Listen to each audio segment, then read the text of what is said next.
Wag puro carbonara, spaghetti, ka-low carbs. Try mo po ito, salted po na pasta, pero ginamit natin ay ating konjac noodles. Ang sarap po nito.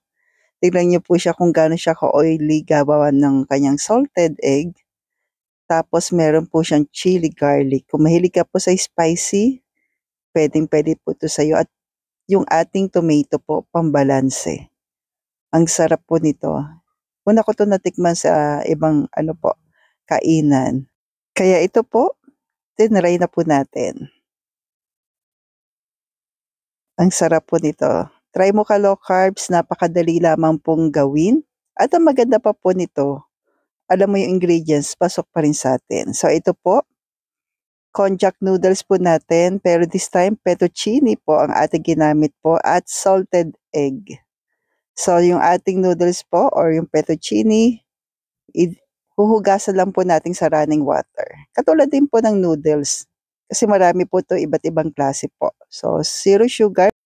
Kaya pwede po sa ating mga naglo-low carb. Pero syempre, paminsan-minsan lang din po. Dahil pangunahing kailangan pa rin natin ay protina. So, ito po. So, pag namimiss lang natin ang pasta. Pero po, ito po ay pang second meal namin mag-asawa. Yan, tabi na po natin. Sa ating salted egg, yung kulay yellow lang po yung kailangan po natin. So, anong ginawa ko sa puti? Pinapak ko po. So, ganun. Kinain ko rin po. Yan. So, ito na po. Separate na po natin siya. Yung ating, after natin ma-drain, lulutuin naman po natin sa kawali. Yan. So, siguro mga 2 to 3 minutes naman po natin to lulutuin. Yan. Wala po ako ibang inad. Hayaan lang po natin siya mas lalo pa po siyang maluto. Yung ating fettuccine, yung ating konjac noodles.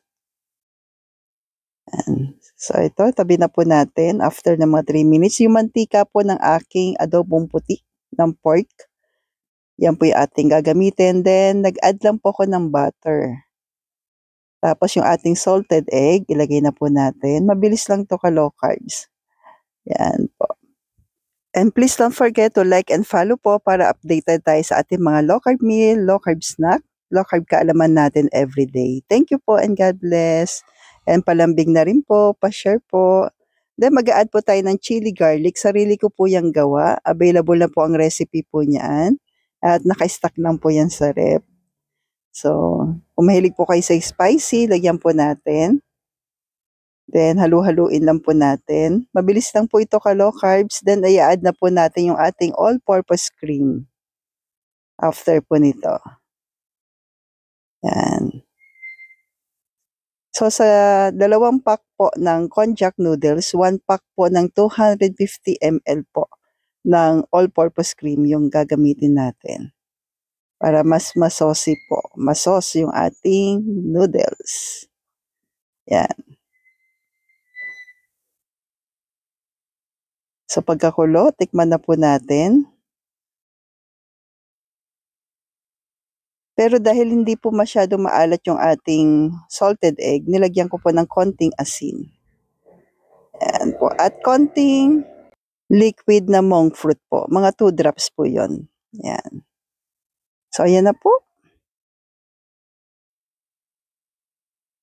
Pagsamahin na po natin. At kung umabot ka po sa part na ito po, pwede po bang pa-comment kung tiga saan po kayo po para alam ko lang po kung saan naabot ang aking video. Thank you po. At buong puso ko pong pasasalamatan. At kung may namimiss na rin po kayo na pasta, gawa natin yan ng low carb po. So pa-comment po. So ito na po. So sa toppings, nag-add ako ng konting cheese. Yan. Konti lamang po, pero pwedeng wala na po.